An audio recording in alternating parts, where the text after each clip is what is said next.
MP Mithun రెడ్డికి bail మంజూరైంది.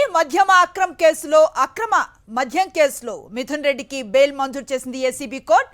July 20న Mithun రెడ్డిని పోలీసులు అరెస్ట్ చేశారు.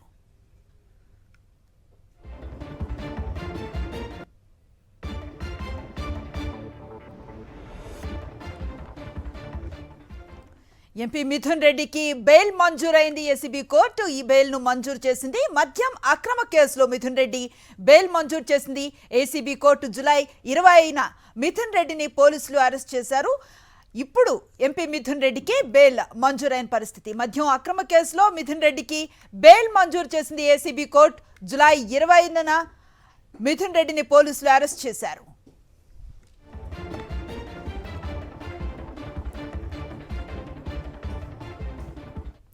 ఇదే అంశంపై పూర్తి సమాచారాన్ని ఏసీబీ కోర్టు నుంచి మా కరెస్పాండెంట్ సతీష్ అందిస్తారు.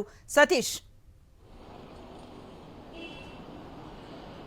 అనుశ్రీ, వైఎస్ఆర్ కాంగ్రెస్ పార్టీ ఎంపీ మిథున్ రెడ్డికి ఏసీబీ కోర్టు బెయిల్ మంజూరు చేసింది. కొద్దిసేపటి కిందటే ఏసీబీ న్యాయమూర్తి ఈ తీర్పునిచ్చారు. మద్యం కేసులో అక్యూజ్డ్ 4గా ఆ ఎంపీ మిథున్ రెడ్డిని సిట్టు అరెస్ట్ చేసింది. మద్యం అక్రమ కేసుకు సంబంధించి మొదటి నుండి ఎంపీ మిథున్ రెడ్డి ఈ కేసుతో తనకు ఎలాంటి సంబంధం లేదన్నటువంటి వాదన వినిపించారు. విచారణకి వెళ్ళారు. కేవలం వైఎస్ఆర్ కాంగ్రెస్ పార్టీ అధ్యక్షుడు వైఎస్ జగన్మోహన్ రెడ్డి చుట్టూ ఉన్న వాళ్ళని టార్గెట్ చేసినటువంటి సందర్భంలో ఎంపీ మిథున్ రెడ్డిని ఈ కేసులో అరెస్ట్ చేశారు.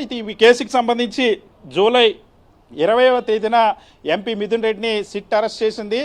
ముందుగా సుప్రీంకోర్టు ముందస్తు బెయిల్ కోసం సుప్రీంకోర్టును కూడా ఎంపీ మిథున్ రెడ్డి ఆశ్రయించారు. సుప్రీంకోర్టులో దాదాపు వాదనలు జరిగిన తర్వాత సుప్రీంకోర్టు ఇచ్చిన డైరెక్షన్ మేరకు సిట్ ముందు హాజరైన తర్వాత ఎంపీ మిథున్ రెడ్డిని ఈ కేసులో అరెస్ట్ చేసింది. జూలై 20న అరెస్ట్ అయినటువంటి మిథున్ రెడ్డికి ఇప్పుడు ఆ బెయిల్ మంజూరైంది. దాదాపుగా జూలై 20 నుండి సుమారుగా జూలై 20 అదేవిధంగా అప్పటి నుండి ఈ రోజు వరకు కూడా రాజమండ్రి సెంట్రల్ జైల్లో ఉన్నటువంటి మిథున్ రెడ్డికి సంబంధించి కొద్ది రోజుల కిందట ఆ సిట్ అధికారులు కస్టడీ కూడా తీసుకున్నారు.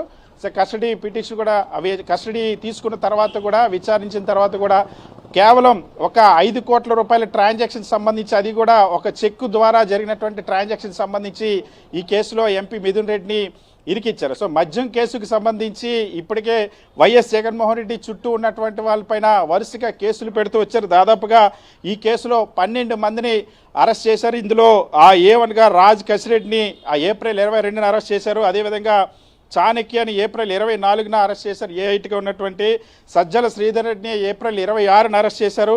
పైలా దిలీప్ని మే 1న అరెస్ట్ చేశారు. మే 28న బెయిల్ వచ్చింది. దాదాపుగా బెయిల్ వచ్చింది. అదేవిధంగా బాలాజీ గోవిందప్పను మే 14వ తేదీన A33గా ఉన్నటువంటి బాలాజీ గోవిందప్పను అరెస్ట్ చేశారు. సెప్టెంబర్ 6వ తేదీన బాలాజీ గోవిందప్పకు బెయిల్ వచ్చింది. అదేవిధంగా ధనంజయ రెడ్డి మాజీ ఐఏఎస్ అధికారి ధనంజయ రెడ్డికి కూడా మే 16న అరెస్ట్ చేశారు. సెప్టెంబర్ 6న బెయిల్ వచ్చింది.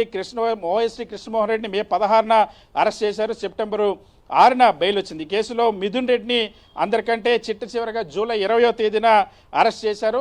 అరెస్ట్ చేసిన తర్వాత మిథున్ రెడ్డిని మధ్యలో సిట్ అధికారులు కస్టడీకి కూడా తీసుకున్నారు. కస్టడీకి తీసుకున్న తర్వాత ఈరోజు ఆ బెయిల్ పైన మొన్న వాదనలు ముగిసిన తర్వాత ఈరోజు బెయిల్ పైన ఏసీబీ న్యాయమూర్తి ఉత్తర్వులు జారీ చేశారు. కొద్దిసేపటి కిందట 2 లక్షల షూరిటీ పూచీకత్తులు ఇచ్చి బెయిల్పై విడుదల చేయాలని చెప్పి మిథున్ రెడ్డికి ఆదేశించారు. సో ప్రస్తుతం ఈ బెయిల్ ఆర్డర్ వచ్చిన తర్వాత రాజమండ్రి సెంట్రల్ జైల్లో ఉన్నటువంటి ఎంపీ మిథున్ రెడ్డిని విడుదల కానున్నారు. ఇక్కడ నుండి బెయిల్ ఆర్డర్ వచ్చిన తర్వాత ఆ పూచీకత్తులను సమర్పించిన తర్వాత బెయిల్ కాపీలు తీసుకెళ్లిన తర్వాత రాజమండ్రి జైల్లో సమర్పించిన తర్వాత వాటిని ఇవాళ సాయంత్రం లేదా రేపు ఉదయం సమయాన్ని బట్టి ఇక్కడ ప్రక్రియ జరిగేటువంటి సమయాన్ని బట్టి ఇవాళ సాయంత్రం లేదా రేపు ఉదయాన్న ఎంపీ మిథున్ రెడ్డి జైలు నుండి విడుదలయ్యేటువంటి అవకాశాలు ఉన్నాయి. ఈ కేసులో మా ఎంపీ మిథున్ రెడ్డి కేవలం ఉద్దేశపూర్వకంగా ఎంపీ మిథున్ రెడ్డిని ఇరికించారు. వైఎస్ఆర్ కాంగ్రెస్ పార్టీ అధ్యక్షుడు వైఎస్ జగన్మోహన్ రెడ్డి చుట్టూ ఉన్నటువంటి వ్యక్తులను మనం చూస్తున్నాం. ఇప్పటివరకు ఈ బెయిల్ వచ్చినటువంటి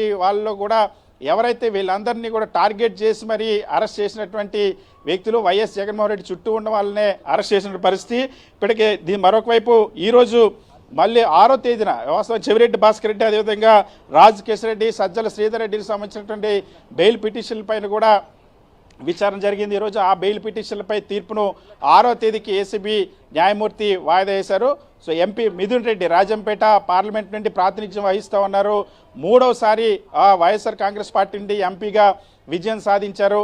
ప్రస్తుతం వైఎస్ఆర్ కాంగ్రెస్ పార్టీ లోక్సభ పక్ష నాయకుడిగా ఉన్నారు.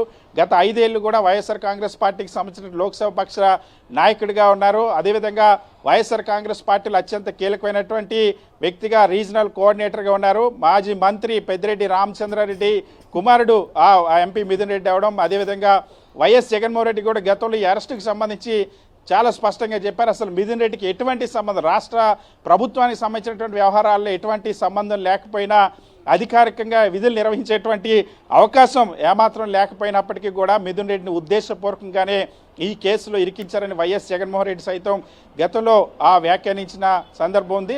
సో ఇప్పుడు దాదాపుగా జూలై 20 నుండి సుమారు జూలై, ఆగస్టు, ఇప్పుడు సెప్టెంబర్, దాదాపుగా 70 రోజుల పాటు ఎంపీ మిథున్ రెడ్డిని జైల్లో ఉంచారు.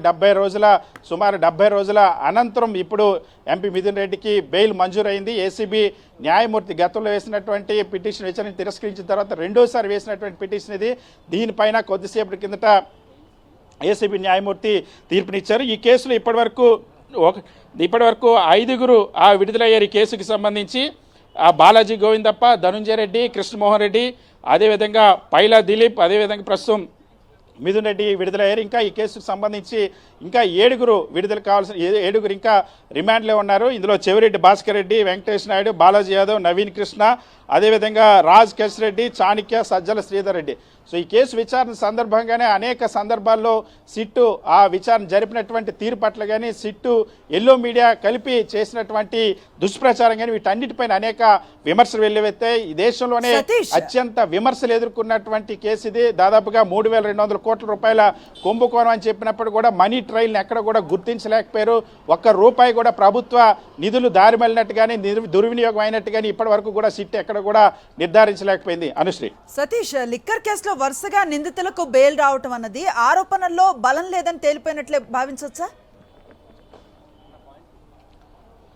ఖచ్చితంగా. ఎందుకంటే ఇందులో ఈ బెయిల్ పిటిషన్పై వాదనల సందర్భంగా కూడా ఎవరు కూడా ఇప్పటి వరకు బెయిల్ మంజూరైనటువంటి వాళ్ళు, అటు ఈరోజు బెయిల్ మంజూరైనటువంటి మిథున్ రెడ్డి కానీ, అదేవిధంగా ధనుంజయ రెడ్డి కానీ, కృష్ణమోహన్ రెడ్డి కానీ, బాలాజీ గోవిందప్ప కానీ ఎవరు ఆరోగ్య కారణాల చేతనో లేకపోతే ఇతరత్ర సాంకేతిక కారణాలు చూపించో వీళ్ళెవరు కూడా బెయిల్లో వాదనలు వినిపించలేదు. వీళ్ళ తరపున న్యాయవాదులు పూర్తిగా ఇది అక్రమమైనటువంటి కేసు, ఇందులో మాకు ఎటువంటి సంబంధం లేదు, ఎటువంటి ఆధారాలు లేవు, సో మేము ప్రత్యక్షంగా మాకు వీళ్ళకి సంబంధించినటువంటి సంతకాలు కానీ, డాక్యుమెంట్స్ కానీ ఎటువంటి ఆధారాలు లేకపోయినప్పటికీ కూడా మమ్మల్ని ఈ కేసుల్లో అక్రమంగా ఇరికిచ్చారని వాదనలు వినిపించి, ఆ వాదనల తర్వాత కూడా వీళ్ళు రిమాండ్లోకి తీసుకున్న తర్వాత కూడా వీళ్ళకి వ్యతిరేకంగా ఎటువంటి కొత్త అంశాలను కూడా సిట్టు తమ విచారణలో సాధించలేకపోయినటువంటి పరిస్థితి, కొత్త సాక్ష్యాలను ఏవి కూడా సాధించలేకపోయింది. అందరినీ కూడా వాస్తవానికి ఈ కేసులో చాలా విచిత్రమైన 3,200 కోట్ల రూపాయల కుంభకోణం అంటూ ప్రచారం చేస్తారు.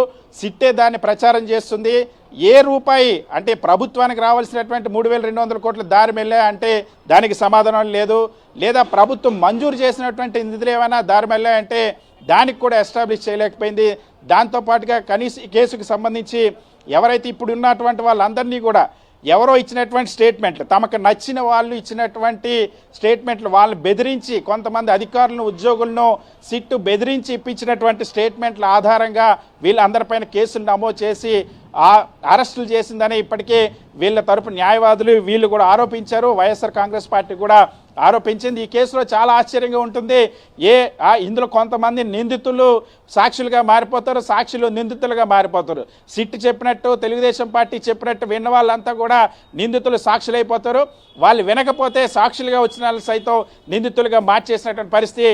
కొంతమంది చేత బలవంతపు వాంగ్మూలాలు తీసుకున్నారు, కొట్టి మరి వాంగ్మూలాలు తీసుకున్నారని ఇప్పటికీ అనేక మంది కోర్టును కూడా ఆశ్రయించారు. ఏవైతే బెవరేజ్ కార్పొరేషన్ మాజీ ఎండి వాసుదేవరెడ్డి 3 సార్లు హైకోర్టును ఆశ్రయించారు. నన్ను ఒత్తిడి చేస్తూ ఉన్నారు, నన్ను బెదిరిస్తూ ఉన్నారు అన్న అంశాన్ని హైకోర్టు దృష్టికి కూడా తీసుకెళ్లారు. తర్వాత ఎవరైతే బాలాజీ యాదవ్ కానీ, వీళ్ళంతా వెంకటేష్ నాయుడు కానీ, వీళ్ళపైన కూడా ఇటువంటి వేధింపులు గురి చేశారన్నటువంటి పిటిషన్లు కూడా దాఖలు చేసిన పరిస్థితి. అదేవిధంగా తెలుగుదేశం పార్టీ ఇచ్చినటువంటి స్క్రిప్ట్ని ఎల్లో మీడియా ప్రచురించిన స్క్రిప్ట్నే సిట్టు ఛార్జ్ షీట్లుగా, ఎఫ్ఐఆర్ కాపీలుగా మార్చినటువంటి అరుదైనటువంటి ఆశ్చర్యకరమైనటువంటి విచారణ ప్రక్రియ ఈ కేసులో సాగడం పట్ల కూడా అనేక విమర్శలు వచ్చాయి. వైఎస్ఆర్ కాంగ్రెస్ పార్టీ కూడా దాన్ని తీవ్రంగా తప్పుపట్టింది. సో ఇన్ని విమర్శలు, అనేక ఆరోపణలు ఎదుర్కొన్నటువంటి సిట్టు ఈ విచారణ కొనసాగిస్తే ప్రస్తుతం సిట్టు ఎంత ఆలస్యం చేయాలని ప్రయత్నించినప్పటికీ కూడా ఈ కేసులో ఎంపీ మిథున్ రెడ్డికి బెయిల్ మంజూరైంది. ఏసీబీ న్యాయస్థానం కొద్దిసేపటి కిందట బెయిల్ మంజూరు చేసింది. ఈరోజు దీంతో ఎవరైతే సజ్జల శ్రీధర్ రెడ్డి, వెంకటేష్ నాయుడు, చెవిరెడ్డి బెయిల్ పిటిషన్లపై కూడా ఈరోజు వాదనలు మిగిసాయి. దీనిపైన ఆర్డర్స్ రావాల్సినటువంటి అవసరం ఉంది.